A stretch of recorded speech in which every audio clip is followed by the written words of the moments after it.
ఒకసారి ఈ వీడియో చూడండి. నిజంగా నాకు చాలా గర్వంగా అనిపించింది. వందే మాతరాన్ని ఇన్నాళ్ళ తర్వాత 80 ఏళ్ల భారత స్వతంత్రంలో ఫుల్ సాంగ్ని పాడారనమాట. మొన్న రీసెంట్గా వీడియో కూడా చేశాను వందే మాతరం సాంగ్ మీద.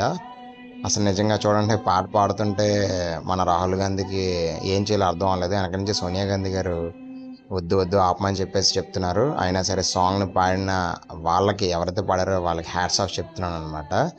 వందే మాతరానికి విలువ ఇవ్వాలి. భారతీయ సనాతన ధర్మానికి, భారతదేశంలో ఉండే ప్రతి ఒక్కరూ సనాతన ధర్మానికి, మన సంస్కృతికి విలువ ఇవ్వాలి. మనం మిగతా వాళ్ళకి విలువ ఇచ్చినట్టు మనకు కూడా విలువ ఇస్తేనే ఇక్కడ ఇండియన్స్గా ఉండడానికి అవుతుంది.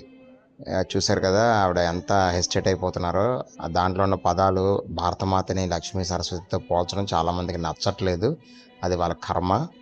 కానీ వందే మాతరం స్లోగన్తోనే భారతీయ స్వతంత్రం వచ్చింది. వందే మాతరం నినాదంతోనే గాంధీజీ గారు కూడా ముందుకెళ్లారు. అలాంటిది ఆ వందే మాతరాన్ని వీళ్ళందరూ వ్యతిరేకిస్తున్నారు. అదేంటో నాకు అర్థం అవ్వలేదు. బట్ పిల్లలందరూ వందే మాతరాన్ని పూర్తిగా నేర్చుకోవాలి. అట్లీస్ట్ ఉన్నదాన్నైనా బాగా నేర్చుకోవాలి. భారతదేశంలో ఉన్నవారికి వందే మాతరం విలువ తప్పనిసరిగా ప్రతి భారతీయుడికి తెలుసు. తెలియదు అంటే వాళ్ళు భారతీయుడు కాదు నా దృష్టిలో. వీడియో నచ్చుంటే లైక్ చేయండి, కామెంట్ చేయండి, షేర్ చేయండి.